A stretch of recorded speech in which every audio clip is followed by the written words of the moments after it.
Today's topic is, as you can see on the screen, handling India's food and water crisis. Hello, everyone. I'm so glad to be with you once again. Today, I have with me Manish Jain. He's a techie IT guy, currently the CTO of a company, but he's not going to tell us about his IT work. Instead, he's doing a lot of development work in Telangana, where he currently lives. And he has his own views of how India can progress. And in particular, today, he's going to talk about how India can handle the food and water crisis. And his timeline is 2047, when India will have been independent for 100 years. So over to you, Manish. Let's get started. Thank you so much, Dr. Mathur, for having me here. Thank you so much. And I'm a techie. More than 2 decades, I've been solving customers' problem using IT. But these days, I'm also a bit conscious about where India is heading and how do we prepare ourselves as we head into basically 100 years of our independence. So basically, the key problems that kind of India faces today. The biggest ones, obviously, is we are now the most populous country in the world. So the food and water crisis that zooms across us, like how do we kind of handle it in a non-conformist kind of ways? That's what I believe in. Standard problems people are solving, but again, what all we can do as a non-conformist way, or maybe the way I call it. So that's what I am passionate about. At my level, at your level, what we can do to solve the problem. Okay, let's go. Sure. So one thing I wanted to highlight is that India obviously is a country where the population is totally dispersed across the country. There are few areas which are densely populated, few areas which are sparsely populated. But eventually there is a water crisis all the time. Either we have too much water or we have too less water across the country. So there is drought or there is flood. So we need to manage our water resources better, definitely, for sure. One thing I wanted to talk about is in the last probably 50 years, 40, 50 years, as a country, we have become overly reliant on cash crops like wheat, rice, especially even things like milk, sugar. Too much of consumption has changed. The pattern has changed from the way it was maybe 50, 60 years back to now. So the population is consuming a lot more wheat, rice, milk, sugar, etc., which is leading to a crisis. We need a lot more wheat and a lot more rice. In fact, the highly nutritious crops like bajra, barley, jowar, which were kind of meant to be grown in India, considering the climate of India, which requires less water, they are slightly out of fashion. They are slightly low in consumption these days. Sugar takes a lot of water to prepare. Milk takes a lot of water to prepare. And these things are really increasing in our demand. So in the country, that's something we should be conscious about and maybe reconsider what we should be consuming and what are the alternates that can give us the same level of nutrition. That's something I really wanted to kind of highlight, that at a population of 1.4 billion, the food habits do decide a lot about our food crisis, the water crisis, and so on. One more area which can be linked to it is basically overuse of things like urea, pesticides, which are seeping into the water tables. The soil is contaminated. The food that we eat is laced with preservatives to a large extent. Uh, Plus, lack of storage capabilities. Like we have to feed 1.4 billion people. So tomatoes, potatoes, onions. There are times when we see them being thrown on the streets because there is no space to keep them, and suddenly these would skyrocket in terms of price because there's suddenly shortage because there was a drought or there was a flood which destroyed the capabilities. So a lot needs to be done in these fronts. We have the food, but it's getting wasted in a larger context. So we need to Yeah. kind of think of cold and safe storages here as well. Yeah. Well, Manish, let me just interrupt you for a minute. When I was young, we didn't have any of these problems. The problem we had was there was not enough food. That was the problem. That in the 1960s, late 1960s, early 1970s, the problem was we didn't have enough food. We were a terribly food short country. And, the Prime Minister, Lal Bahadur Shastri, told us not to eat grains on Monday night because we just didn't have enough grains. So it's a welcome change from those days. We have made a lot of progress. I grew up with rationing, there was not enough sugar available. You go to somebody's house and they couldn't even add sugar to the tea. And today you are saying we have too much wheat, too much rice, too much milk, too much sugar, too much tea. Well, yes, we have shifted from one problem to a separate problem, which is that in a way we are poisoning ourselves. We are overdoing it. We solved the problem, but perhaps we didn't solve it properly. We are in bad shape because we have so many more people than we had in the 1960s. And now we have to rethink our economy, just as we had to rethink in the 1960s how to get out of being food short. Today, we are food exporters. We export rice, we export wheat. It was unthinkable. We used to import all those things. So now I'm glad that you have pointed out these issues, because you talk about overuse of free urea, unmeasured pesticides. Well, this is how we got out of the food shortage, by using these pesticides. But we have overdone it. We have overdone it. So I agree with you. So let's move on and see what you have to say. I have few solutions which are doable. These are practical things which are happening on the ground today, and we could really go bigger on them. One is basically we could use indoor farms, vertical farms, so maximize the use of land. Uh, like we are the most populous country, but about fifth the size of China. So we have to be conscious about the amount of land we have.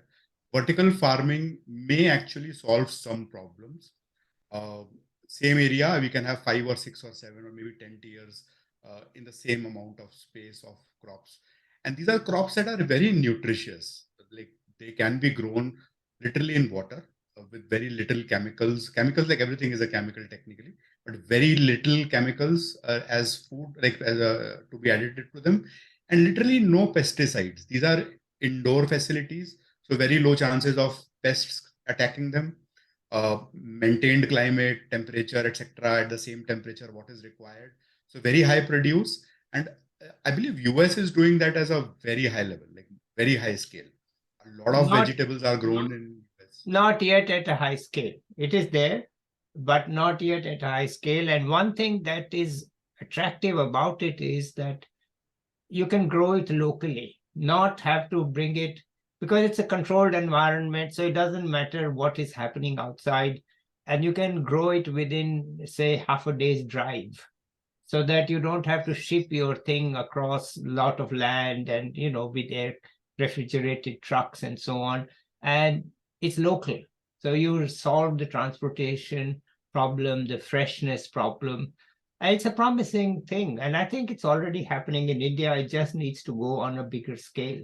Of course, you can't grow wheat, as you've shown. You're not growing wheat and rice on it, but you can grow other stuff. So, okay, sorry for the interruption, but let's go ahead. No worries. See, Uh, we need carbs, but wheat is not the only source of carbs. Right. So we could go beyond wheat. We could have wheat, but not so much as we like. We don't need 8 or 10 chapatis in a day necessarily. Yeah.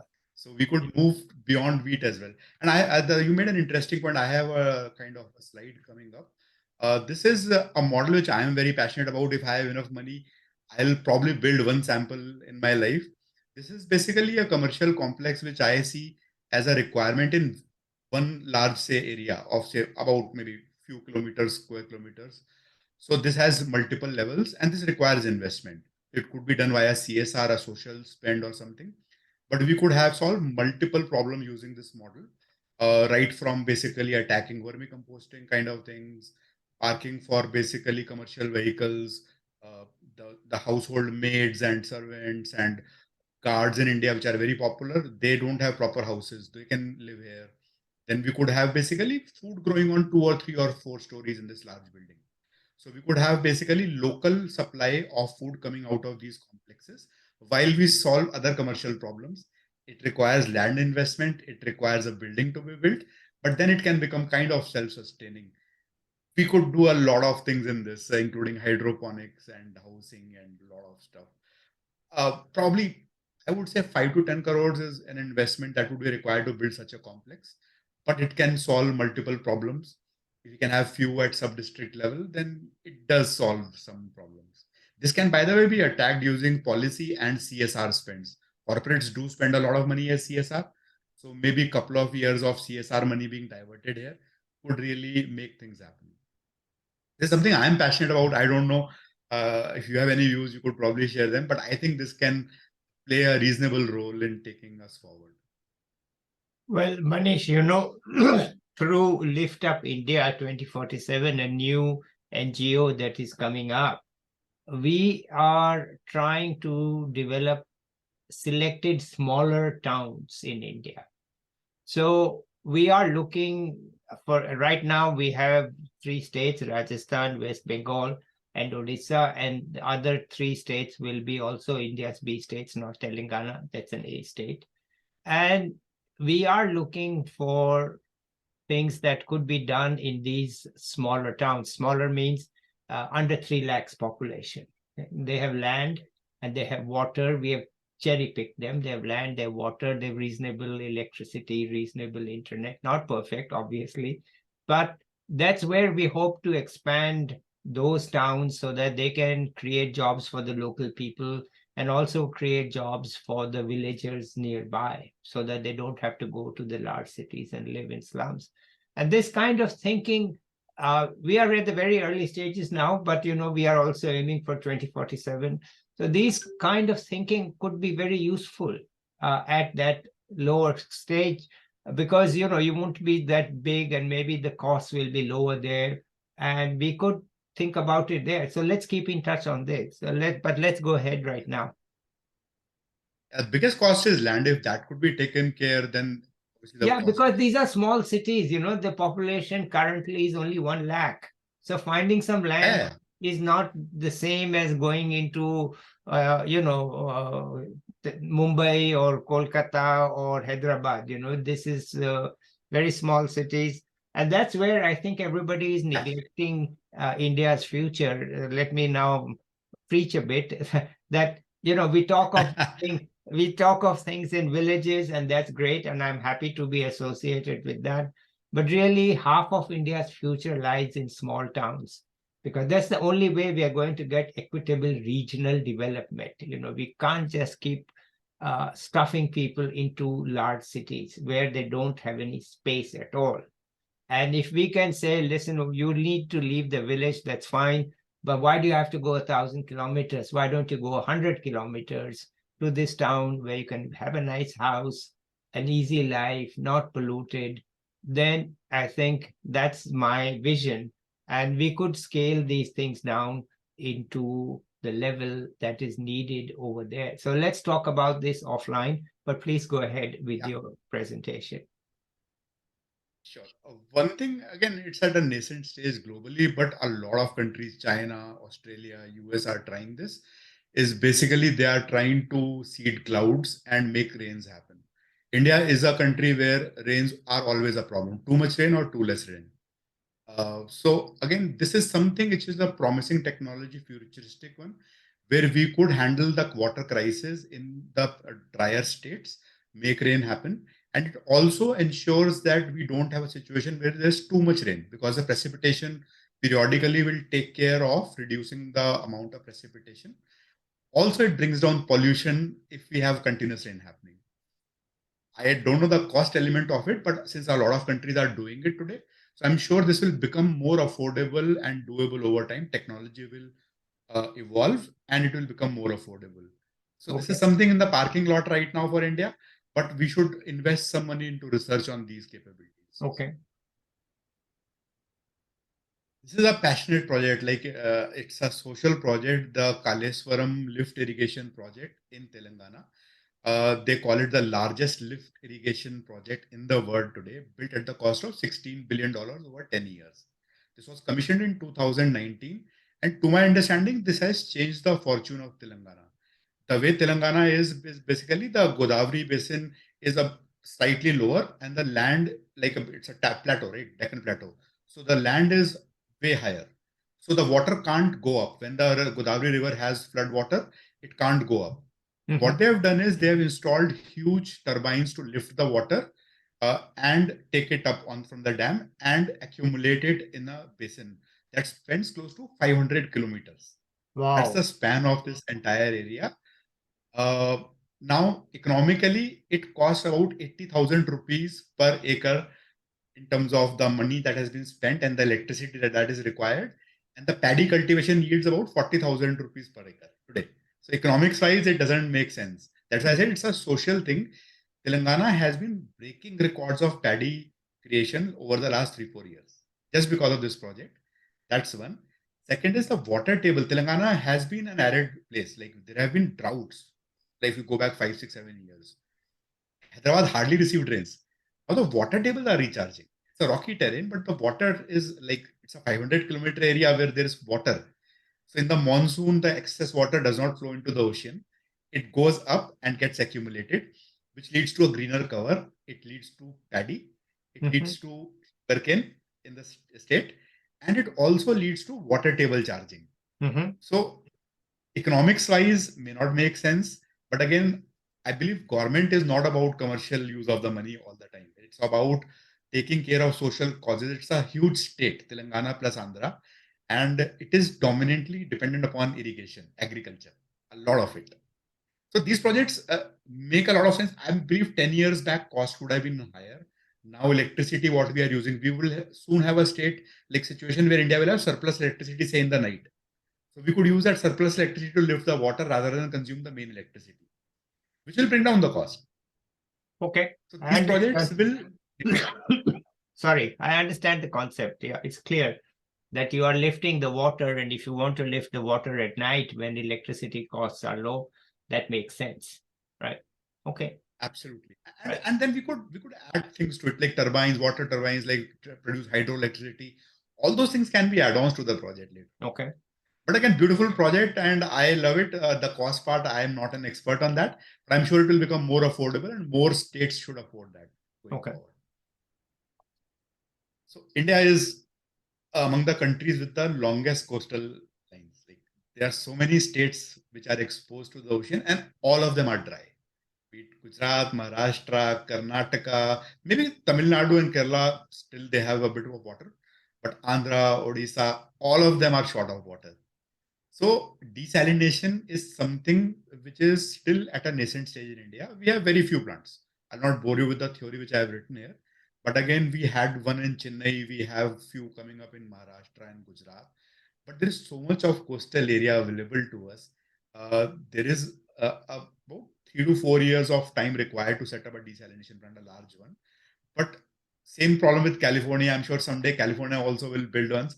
But like places like Israel, they are very small in size, but they have solved their water problems using desalination. There are debates going around what we'll do with the salt and what is residual. Does it lead to marine life destruction and so on? I'm sure those are solvable problems.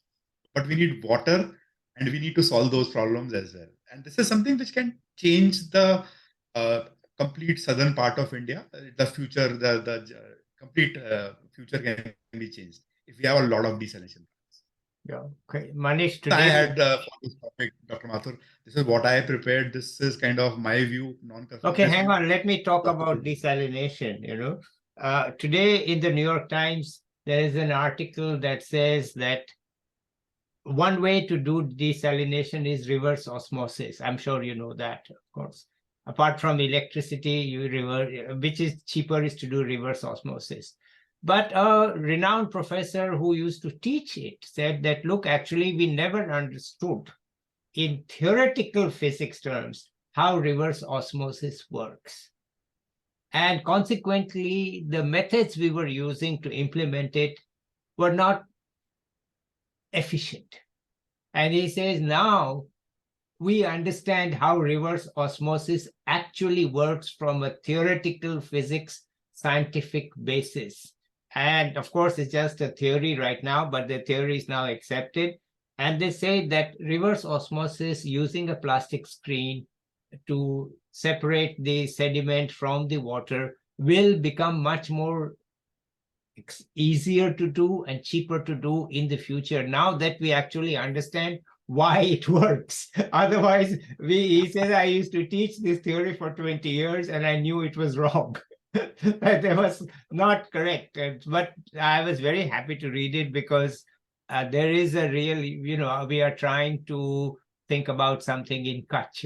And, there the water is saline, and how to deal with this situation. And of course, the residual soil, where to dispose of it. That is, of course, not yet, you are saying it is solvable, but I frankly don't know of any solution so far, because you have to dispose of it in some way. Anyway, it's great to hear from you. You have any other thoughts, or is this it in terms of your presentation? The presentation is this much only, but again, the idea is that we don't need to just depend upon government to solve our problems.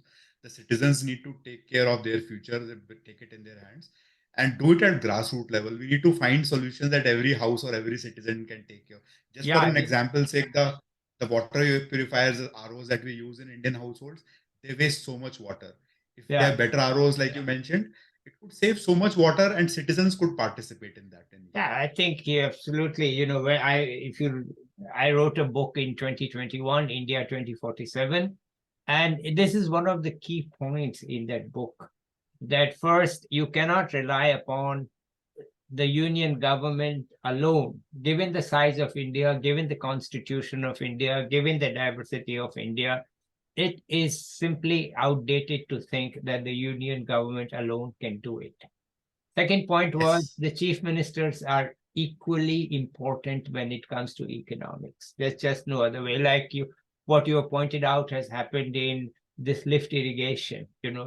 It's a huge project. And what's happening in Andhra and Telangana, they're both booming. They're just booming. They're booming because not of the union government policies, but because of what the state is doing. And of course, all the software techies. These days, when we meet an Indian in the US, we assume that he's a Telugu-speaking IT guy. And there's so many of them. So they are doing it. Yeah. And then even the chief ministers cannot do it. So my book actually asks for a new style, not called NGO, because NGO is somehow stuck in a different mode. A production-oriented nonprofit institution. I call it a production-oriented nonprofit institution, which will tackle problems like this, which is not something that, you're helping just the poor, and I'm all for helping the poor, but we need to have production-oriented groups. An example, of course, which people don't think of is Amul. Amul is a nonprofit institution, and though it's helping it's a cooperative. It's not a government. It's a cooperative. And in Ahmedabad, we had Seva, Ella Bhatt, very famous self-employed women's association. They're production-oriented. And the union government is now putting out farmers, producers, organizations. But we don't wait for the government. We have enough qualified young people. I call you young. I'm sorry. We have enough qualified. I'm young at heart. Yeah. I'm also young at heart, but I know my age, my bones are creaking. So we have enough qualified young people in India who are interested, and somebody has to give them the space and the time to come together and formulate solutions. And the internet has made it so much more possible. And one of the good things of the pandemic is that we all learned to use Zoom calls to be in communication with each other. And I'm certainly looking to find a way to tap into people like you. And of course, my focus right now is small towns. And we are also focused on what is grown around those small towns. And I hope that you will join us in this effort. And we will hope to see you. I will hope to be in touch with you once again, because whether I like your ideas or not is not the point. They are fresh thinking. They are fresh thinking, and they are trying to do something which says, listen, there's only so much that we can expect the government to do. We have to do it. And I agree with you on that. So I think we should end it here. And thank you so much for taking your valuable time out from your work and everything and explaining to us what you have done. If you have some last words, let's hear it. Just one line is I've worked a lot in the microfinance industry. That's something you should also cover in your initiative. It's a big enabler for the poor. I worked for India's largest microfinance company for a couple of years, and I've been associated with them for the last few years now. And they are making a huge difference to the poor, and like right from agriculture to serving as an enabler, like helping people buy cattle, buy two-wheelers, buying appliances. So it's a huge enabler which does not require government to spend money. The interest rates are high, but people make a lot more money than that. I have seen people buy Okay. 4 or 5 cows over 5 years. And Yeah, it's a thank you. huge I mean, enabler for microfinance is a separate subject. We may come back to it in some other time. But for the moment, thank you so much. And let me say bye to the viewers. And perhaps you can also join me in saying bye